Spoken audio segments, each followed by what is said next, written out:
Welcome to Radio Express World News, presented by Vibha Ramesh, Los Angeles, United States. The rising cases of coronavirus in the United States press for the need to address the unemployment situation. To this effect, White House officials and Senate Republicans plan to propose a short-term extension of unemployment benefits. The existing $600 a week supplement in unemployment benefits will expire by the end of July, prompting the Congress to act before the deadline. Wednesday saw another round of discussion where Senator Mitch McConnell of Kentucky announced that in the following days he plans to release a $105 billion relief package for schools to reopen.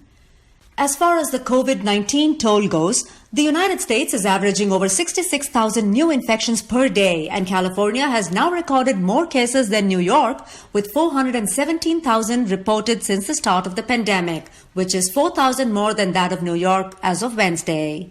That said, the number of tests performed on an average has increased by 80% since June, which translates to 780,000 per day.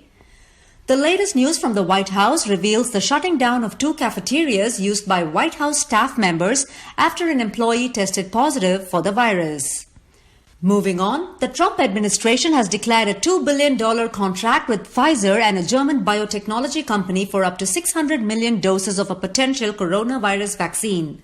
According to the agreement, the federal government would procure the first 100 million doses at about $20 a dose and obtain the rights for another 500 million doses, whereby Americans can get the vaccine for free. The continuous surge of the virus in Chicago has moved the city to mandate travelers from several states to quarantine upon arrival.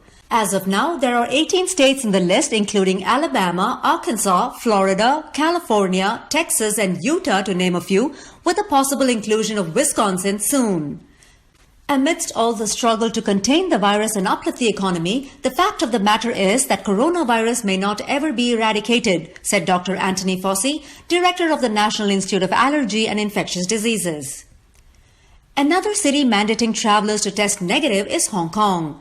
On Wednesday, the city included 2 more countries to its existing list of countries required to be coronavirus-free to travel into the city. To this effect, Hong Kong announced that all travelers from the United States and Kazakhstan should show proof of having tested negative for coronavirus within 72 hours of boarding a flight into the city. The regulation has already been in place for 7 other high-risk countries, including Bangladesh, India, South Africa, and the Philippines. The last 3 months of the crisis has thrown enough evidence that different countries adopt different measures to keep their nation safe. A state in Australia recorded a one-day high, leading top officials to reprimand residents that refuse to isolate themselves despite showing symptoms. To this, Victoria's Premier Daniel Andrews said, "I'm very unhappy and very sad to have to report that nearly 9 in 10 of 3,400 cases did not isolate between when they first felt sick and when they went to get a test." He added that over half of those who eventually got tested continued to go about their daily activities even before getting the results. Meanwhile, Spain is facing another outbreak since it ended its lockdown and eased restrictions.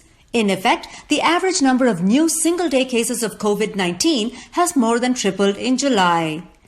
Commenting on the 224 local outbreaks in Spain as of Wednesday, Health Minister Salvador Illa told Parliament that most of these cases have been traced to young people.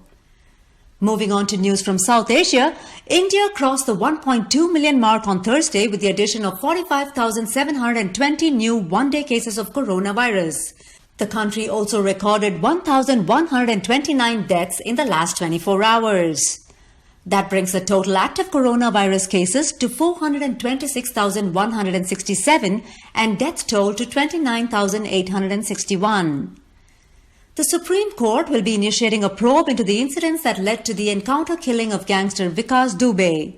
The 3-member panel will be headed by Justice Balbir Singh Chauhan, who brings with him 20 years of experience as a lawyer and 20 years as a judge. In an unfortunate accident, 3 well experts from Singapore suffered an attack of a sudden burst of flames at Oil India Limited in Bagjan, Assam. The injuries were inflicted when they were in the process of removing a spool from the head of the gas well. The rapid decline in relations between China and the United States gets more obvious as the latter ordered China to close its diplomatic consulate in Houston within 72 hours. U.S. State Department spokesperson Morgan Ortagus said that the consulate was directed to close in order to protect American intellectual property and Americans' private information, but refused to divulge any more information as to what triggered the closure. China called this move illegal. The government of Nepal declared that the number of new infections was declining and therefore plans to lift most restrictions. In effect, restaurants, schools, mountain trekking and international flights will open after a 4-month lockdown. The decision was made after careful consideration of the situation and evident proof of decline in new infections to less than 150 per day as against the daily high of 700 just a few weeks ago. This brings the nation's total tally to 17,994 infections and 40 deaths since the pandemic. The last in today's bulletin, Britain is facing a huge backlog of more than 400,000 passport applications, which has forced the government to request travellers to postpone applying for a passport. 99-year-old Prince Philip briefly stepped back into royal duty on Wednesday to hand over a ceremonial military role. In the event, organized with adequate social distancing, the prince transferred his role as Colonel-in-Chief of the Rifles to Camilla, Duchess of Cornwall. The role is known to be the largest infantry regiment in the British Army. With that, we come to the end of this news bulletin. Thank you for joining us. Please stay tuned for the next program on Radio Express.